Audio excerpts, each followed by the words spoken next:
ഈ വേടൻ എന്ന് പറയുന്ന പ്രശസ്തനായ ഗായകൻ അദ്ദേഹത്തെ പോലുള്ള ഒരാളുടെ പ്രശ്നം കൈകാര്യം ചെയ്യുമ്പോൾ കുറച്ചുകൂടി സൂക്ഷ്മത വേണമായിരുന്നു. നിയമപ്രകാരം ചിലപ്പോൾ കേസ് രജിസ്റ്റർ ചെയ്യേണ്ടി വന്നിരിക്കും. പക്ഷെ അത് നിയമപ്രകാരം ചെയ്യുന്നതിന് അദ്ദേഹത്തിൽ നിന്നൊരു സ്റ്റേറ്റ്മെൻറ്റ് എഴുതി വാങ്ങി ചെയ്താൽ മതിയല്ലോ. ഇങ്ങനെ അപ്പോൾ അതിനകത്ത് എന്തെങ്കിലും രണ്ട് കാര്യങ്ങളാണ് നോക്കേണ്ടത്. ഒന്ന്, നിയമവിരുദ്ധമായി നടന്നിട്ടുണ്ടോ? താങ്കൾ രണ്ടാമത് ചോദിച്ചത് ധാർമ്മികമായി അതിനകത്ത് വീഴ്ചയുണ്ടോ? അപ്പോൾ ധാർമ്മിക വീഴ്ചയ്ക്കൊരു അളവുകളൊന്നുമില്ലെങ്കിലും സമൂഹം ഇത്തരം കാര്യങ്ങൾ കൈകാര്യം ചെയ്യുമ്പോൾ പക്വതയോടുകൂടി കൈകാര്യം ചെയ്യണമെന്ന് ആഗ്രഹിക്കുന്നുണ്ട്. ആ കാര്യത്തിൽ ജാഗ്രത കുറവുണ്ടായിട്ടുണ്ടോ?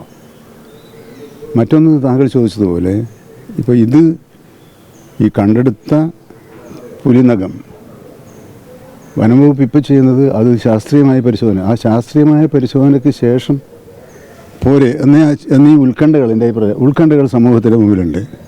ആ ഉത്കണ്ഠകൾ പരിഹരിക്കാൻ ആവശ്യമായ നടപടികൾ സ്വീകരിക്കും. പുതുതായി ചാർജ് എടുത്ത ഹെഡ് ഓഫ് ഫോറസ്റ്റ് രാജേഷ് രവീന്ദ്രനോട് അത് സംബന്ധിച്ച് സമഗ്രമായൊരു പരിശോധന, അല്ലാതെ ഒരു കുറ്റം ചുമത്തിയ ചാർജല്ല. ഇത്തരം കാര്യങ്ങളുമായി ബന്ധപ്പെടുന്ന പ്രശ്നങ്ങളിൽ ഉദ്യോഗസ്ഥന്മാർ സ്വീകരിക്കേണ്ട നിലപാട് സംബന്ധിച്ച് ഞാൻ ഇന്നലെ തന്നെ ഉദ്യോഗസ്ഥന്മാരുടെ യോഗത്തിൽ സംസാരിച്ചിട്ടുണ്ട്. അവർ പൊതുസമൂഹത്തിൻ്റെ വികാരം കൂടി മനസ്സിലാക്കണം. എന്നാൽ ജനക്കൂട്ടത്തിൻ്റെ നിയന്ത്രണത്തിന് വിധേയമായെന്നല്ല, ആ വികാരത്തിൻ്റെ ഉള്ളടക്കം പരിശോധിക്കേണ്ട ഒരു ബാധ്യത വനംവകുപ്പിലെ ഉദ്യോഗസ്ഥന്മാർക്കുണ്ട്, വനംവകുപ്പിലെ ഉദ്യോഗസ്ഥന്മാർക്ക് കൂടുതലായി. കാരണം വനംവകുപ്പ് ഈ ജനങ്ങളുമായി അധികം ബന്ധപ്പെട്ട് പ്രവർത്തിക്കുന്ന ഒരു വകുപ്പല്ല. പക്ഷേ അവരുടെ മുഖം മാനുഷിക മുഖമായിരിക്കണം എന്ന് ആദ്യം മുതലേ ഞാൻ പറഞ്ഞു തുടങ്ങിയാണ്. അപ്പോൾ ആ കാര്യത്തിലൊക്കെ എന്തെങ്കിലും പരിശോധിച്ചിട്ട് തിരുത്തലുകൾ ആവശ്യമുണ്ടെങ്കിൽ ആ തിരുത്തലുകളും മറ്റൊന്ന് സ്വീകരിക്കുന്നതിന് ഗവൺമെൻറ്റിന് യാതൊരു മുടക്കില്ല.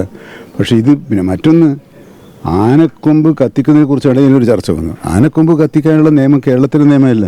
അപ്പോൾ എനിക്ക് ചോദിക്കാനുള്ളത്, കേന്ദ്ര നിയമം മൂലമുണ്ടായിട്ടുള്ള ഇത്തരം പ്രശ്നങ്ങൾ, ഇതൊക്കെ ഈ പുലിനഖായാലും ആനനഖായാലും ഇതിലെന്താ അതിന് ഇത്ര കർശനമായ ഒരു നിയമത്തിൻ്റെ ആവശ്യമുണ്ടോ എന്ന്. അപ്പോൾ നിയമ ഭേദഗതിക്ക് വേണ്ടിയുള്ള ശ്രമങ്ങൾ ഞങ്ങൾ പലപ്പോഴായി ശ്രമിച്ചു നോക്കി. ആ ശ്രമം ഇതുവരെ വിജയിച്ചില്ല. ഇപ്പോഴും ഞങ്ങൾ ആവശ്യപ്പെടുന്നത് കേന്ദ്ര നിയമത്തിൽ കാലോചിതമായ പരിഷ്കാരം വേണം.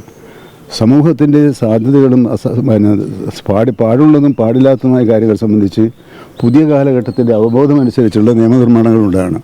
അതുണ്ടാകാനുള്ള ശ്രമത്തിൽ നിരന്തരമായി ഏർപ്പെട്ടെങ്കിലും അതിൽ വിജയം കൈവരിക്കാൻ കഴിഞ്ഞില്ല എന്നുള്ളത് വനം വകുപ്പ് മന്ത്രിയുടെ ഒരു പരാജയം മാത്രമായി അതിനെ ചിത്രീകരിക്കുന്നത് ദൗർഭാഗ്യകരമാണ്.